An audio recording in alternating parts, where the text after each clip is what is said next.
Once you have identified a promising health and safety intervention, you will want to plan your analysis. There are 3 analysis options in the SMART Planner: before and after analysis, concurrent groups analysis, and potential intervention analysis. They provide 3 ways to evaluate the costs and benefits of a health and safety intervention. Each type of analysis is planned in a different way. Using a before and after analysis, you collect incident information before you implement an intervention and compare it to information after you implement it. Using a concurrent groups analysis, you compare information in 2 employee groups at the same time. One group who participates in a health and safety intervention and one who does not.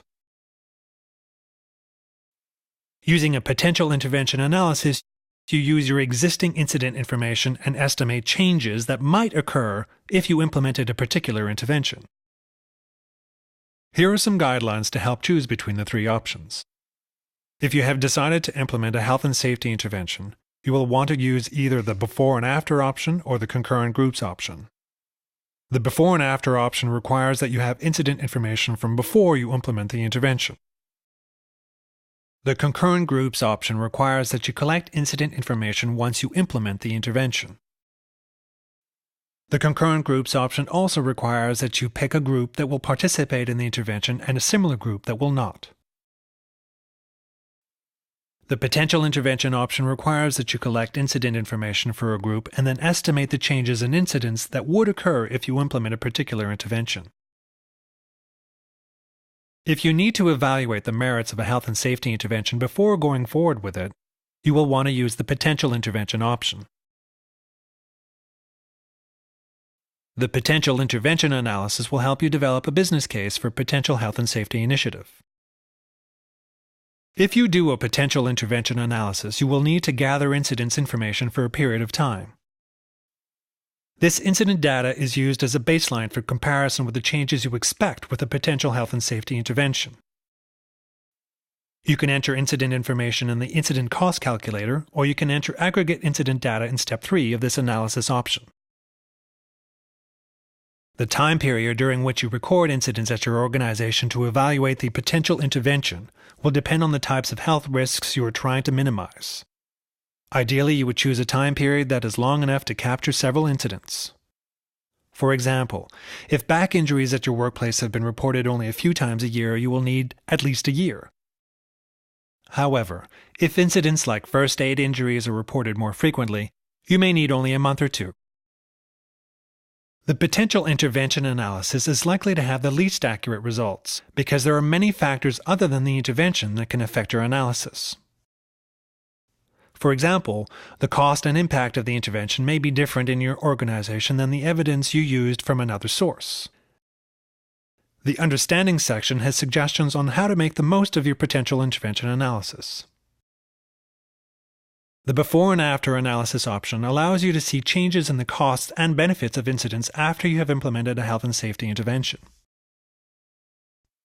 It requires that you have incident information from a period of time before introducing the health and safety intervention.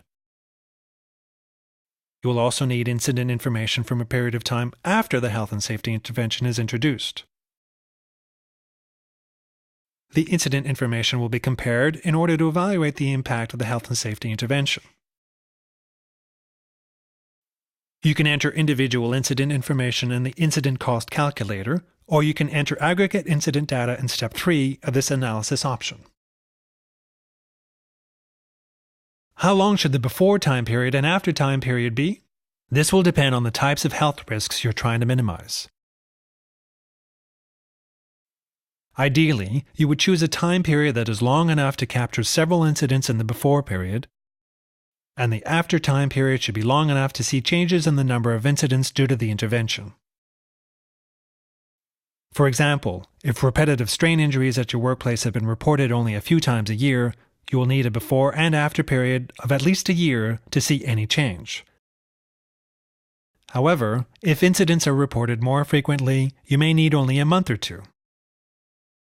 Keep in mind that there may be factors other than the intervention that affect your before and after analysis. For example, Changes in the workplace occurring during the intervention, such as policy, management, and personnel, may affect incident rates. Be sure to note those factors when you discuss the results of your intervention. You don't want to incorrectly attribute changes in the number of incidents associated with these factors to the intervention. The Understanding section of the SMART Planner has suggestions on how to deal with other factors that might affect your before and after analysis. This section is accessible from the About page of the software or from the Understanding tab.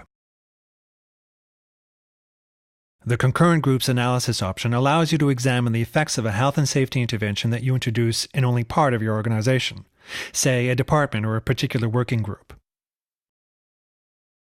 Using this analysis, you compare costs and consequences of injuries and illnesses between the two groups. You will need to identify two groups in your organization that have similar jobs, one that will receive the health and safety intervention and another to serve as a comparison. The comparison group is called a control group. Incidents should be recorded for both of these groups for a period of time after introducing the intervention. You can enter incident information in the Incident Cost Calculator, or you can enter aggregate incident data in Step 3 of this analysis option. The time period in which you record incidents for the two groups should be long enough to see differences in the number of incidents between them due to the intervention. For example, if MSD injuries at your workplace have been reported only a few times a year, you will need to study the two groups over at least a year to see any change.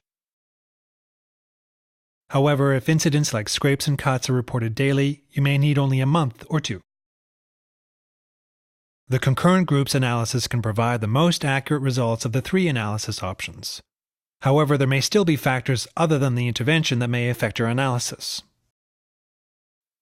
For example, differences in the characteristics of the intervention and control group may affect incident rates. You do not want to incorrectly attribute these to the intervention. The Understanding section has suggestions on how to deal with these issues in a Concurrent Groups analysis. This type of analysis is helpful if you want to be sure that an intervention is worthwhile before you consider implementing it across your entire organization. To learn more about these three analysis options, consult the Understanding section of the software, especially what you need to begin and how to get the most accurate results. Hyperlinks for these sections are also found on the Start page of each of the analysis options.